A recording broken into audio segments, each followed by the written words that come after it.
Hi students, in this video we are explaining product cycle model. Uh, a basic generalization and extension of the technological gap model was done through this product cycle model. This model was developed by R. Vernon in 1966. He published his article in the Quarterly Journal of Economics in May 1966. The name of the article was International Investment and International Trade in the Product Cycle.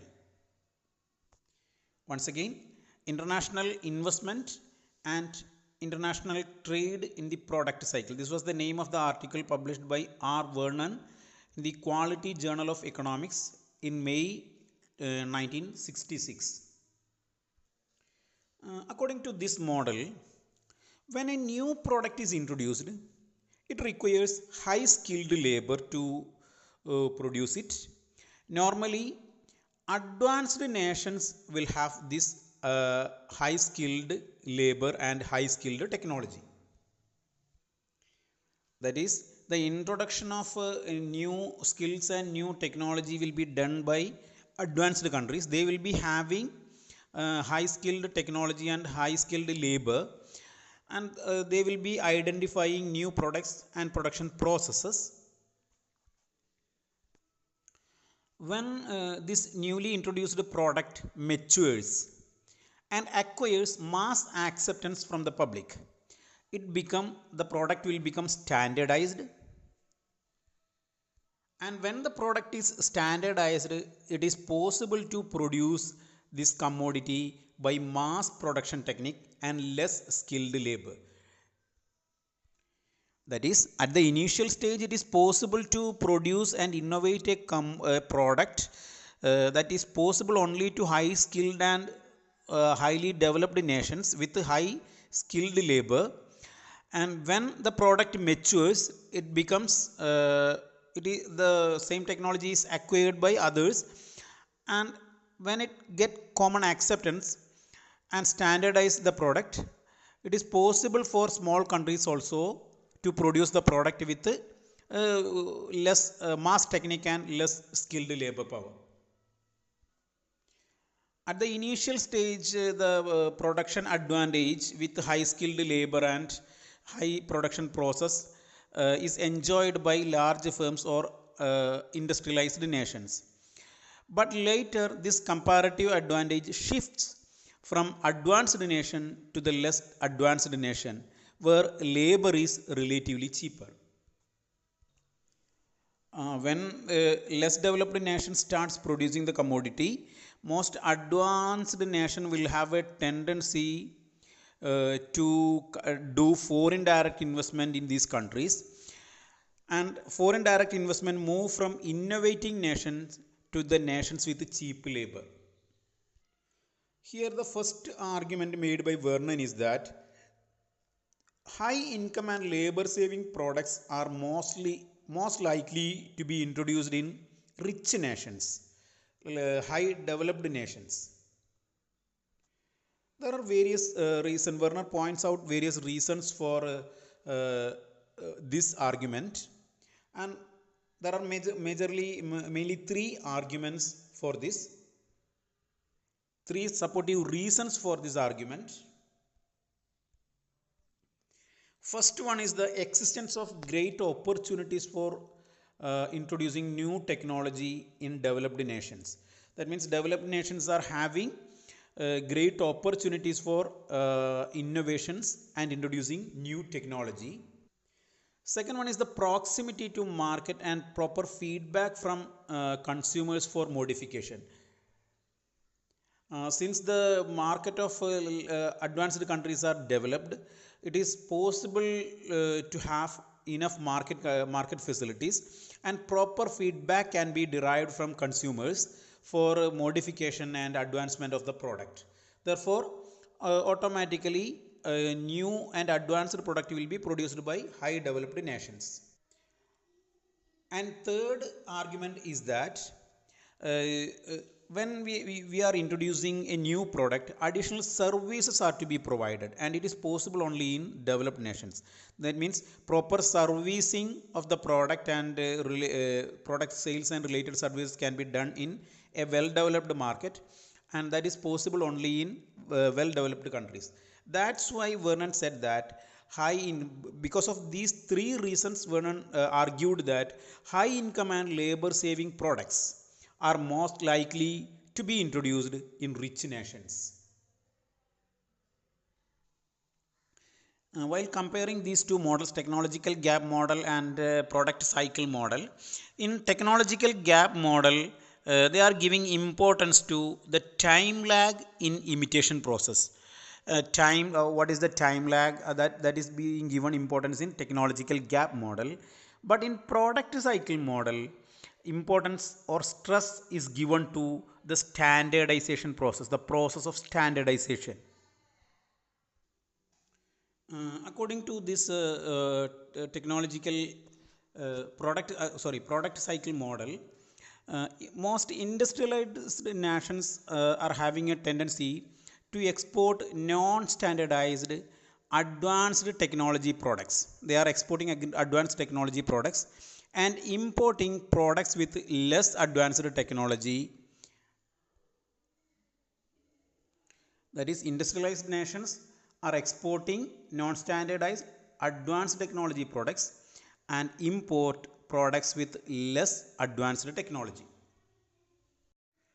Hi students, in this video we are explaining some examples of product cycle model. In the basic product cycle model, we have said that industrialized nations are exporting non-standardized advanced technology products and import products with less advanced technology. That was the argument made by Vernon in his product cycle model. And a classic example of this argument is that uh, uh, Vernon take the example of US and Japan and their experience since World War II.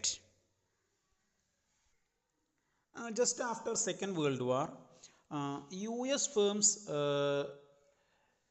dominated world market for radios. Production of radios and their market was dominated by US, and these radios was based on vacuum tubes.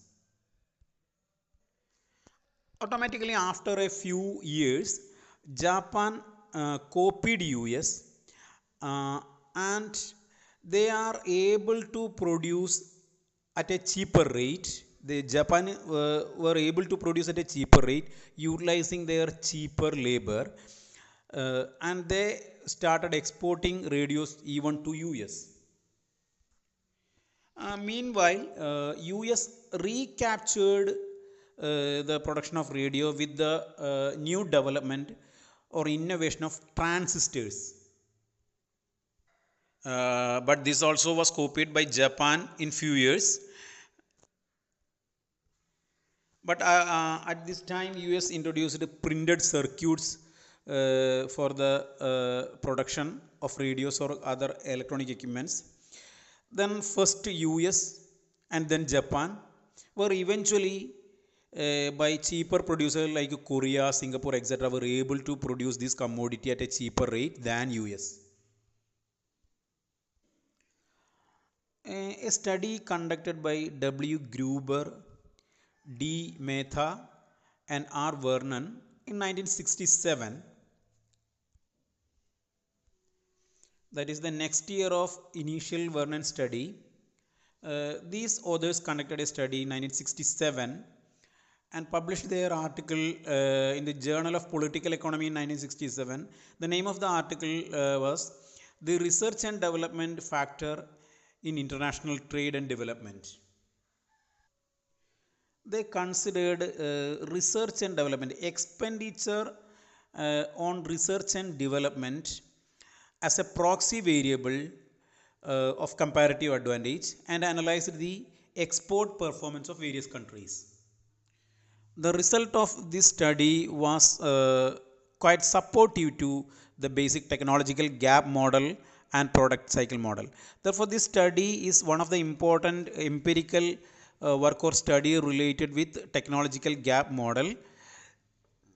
It was published in 1967 by three economists, and it support technological gap model and product cycle model. One of the most important point to be noted here is that the trade in this model is originally based on new technology developed by the relatively abundant factors in industrialized nations. That means in industrialized nations there are certain abundant factors like capital and skilled labor, and they have developed this more originally based on the trade is originally based on the relatively abundant factors of industrialized nations. Subsequently, through imitation and standardization, less developed countries, that is, imitating countries, gain comparative advantage based on their relatively cheaper labor. In other words, advanced nations have used their abundant factor for innovation and technology, and subsequently for copying or imitating the innovating technology, less developed nations used their relatively cheaper labor. It means that both developed nations and developed nations and imitating nations have used their abundant factor for trade, for production and trade. In other words, trade is based on relative factor abundance.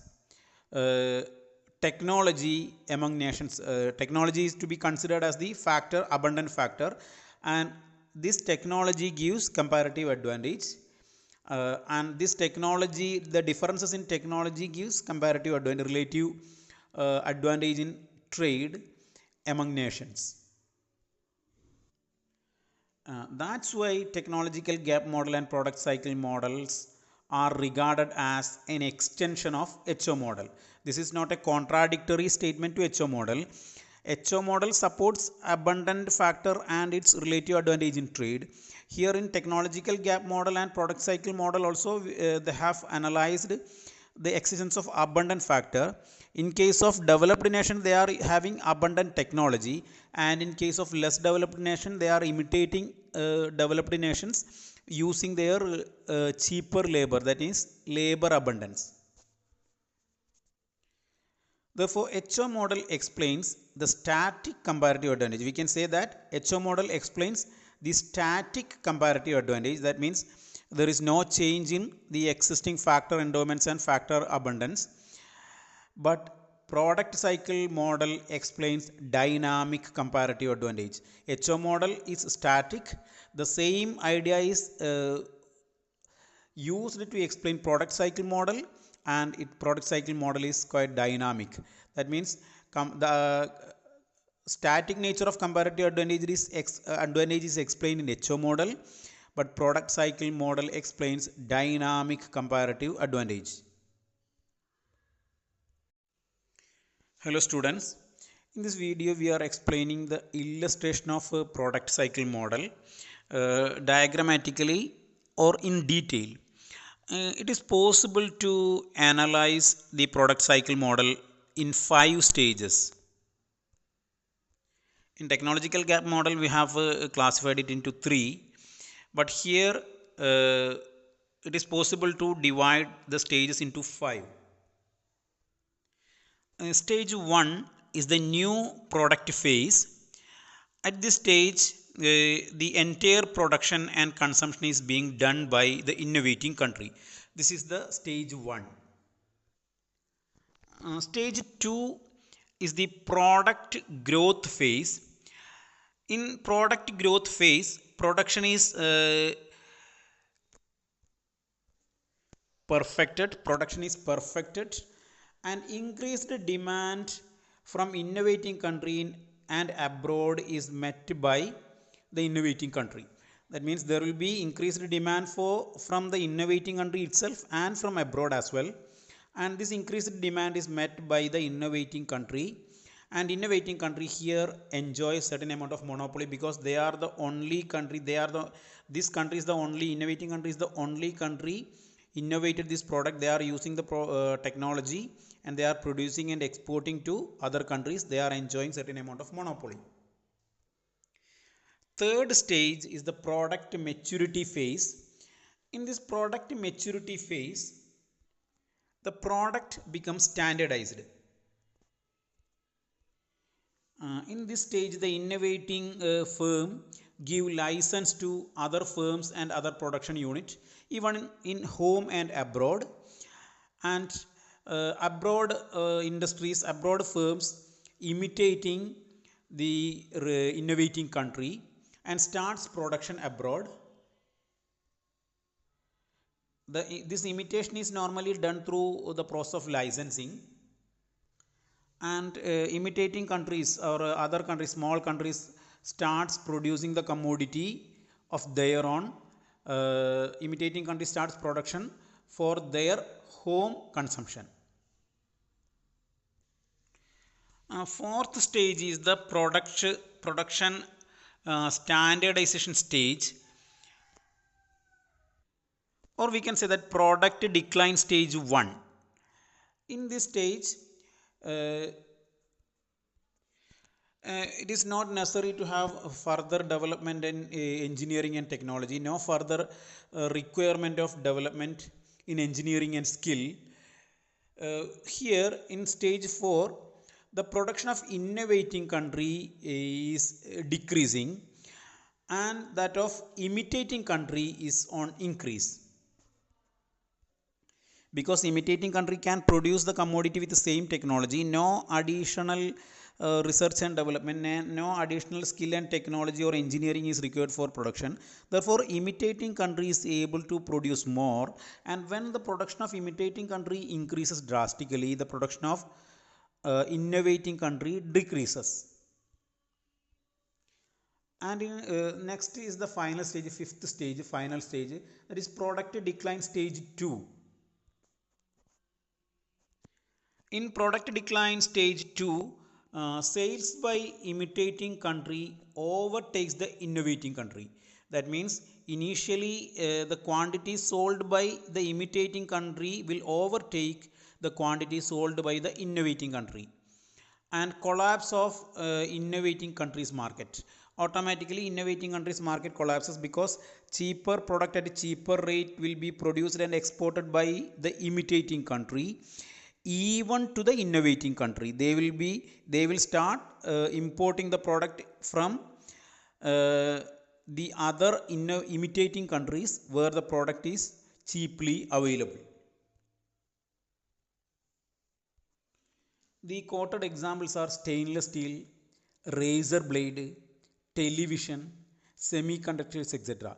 The production of all these stainless steel, razor blade, TV, semiconductors, etc. enjoyed this product cycle process. Initially one country introduced, later other countries imitated, and ultimately the imitating country able to meet the demand from the rest of the world, and they becomes, because nowadays Korea, Japan, China, etc. are producing all the commodities at a cheaper rate with large technology or advanced technology introduced by innovating countries like US, UK, etc.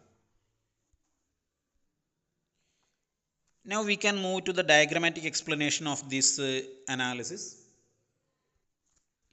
Here we have x-axis and y-axis. On x-axis we have plotted time, and on y-axis we have plotted quantity of the commodity. We can divide the entire time into 5 stages.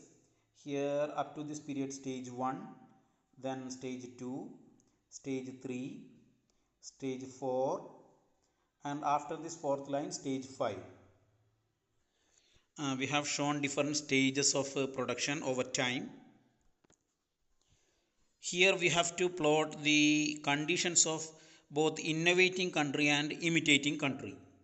First of all, we are drawing the consumption line of innovating country. At the initial stage,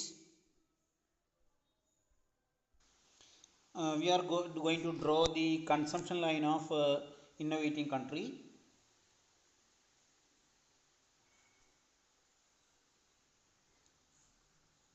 This is the consumption line of innovating country. It shows that it continuously increases. Now we are going to draw the production line of innovating country. Initially it is having coincide with the consumption line, and in the second stage the production level increases, and it increases at a continuous rate, and finally it decreases. That means at the initial stage it increases and reaches maximum, and at the fifth stage it becomes equal. This blue line is the production line of innovating country. It is clear that at the initial stage the country only starts producing and consuming their own, and from second stage onwards they start exporting their commodity. Therefore we can see that this shaded area is the quantity of export done by the innovating country. This is the export of innovating country, and at the final stage there is a gap between their production and consumption. The second part, this area is the import of the innovating country from other nations. That is, at the fifth stage the innovating country starts importing the same commodity from other countries who are selling the product at a cheaper rate. Now we are moving to the analysis of imitating country. These two lines are the conditions of innovating country, and now we are moving to imitating country. Their consumption line starts from the second stage.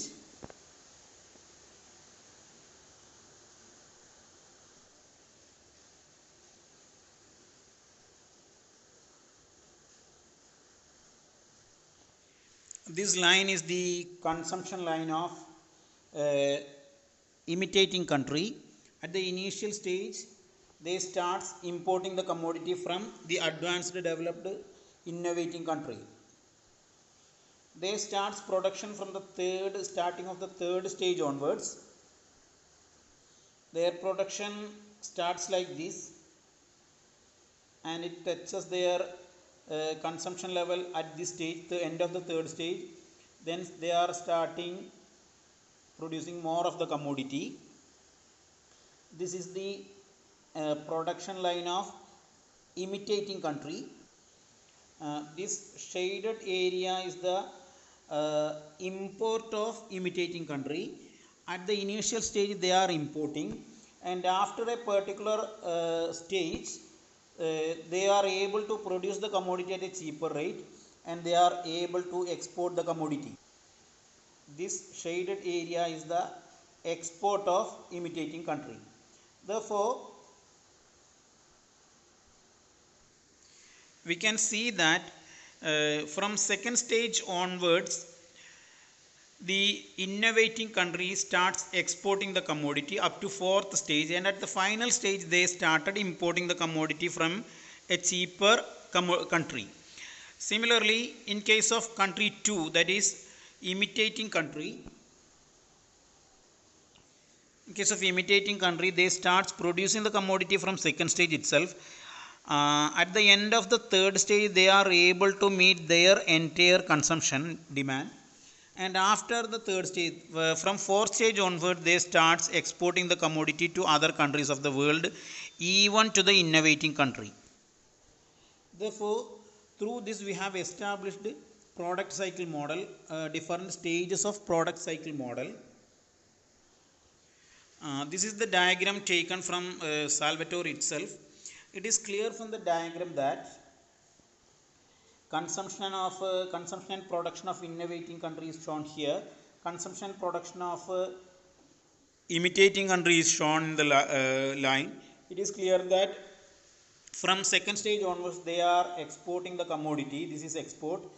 When they are exporting the commodity, the imitating country is importing the commodity, and at the final stage they starts importing the commodity. The innovating country starts importing the commodity. This is the diagram taken from the book of Dominic Salvatore on international economics.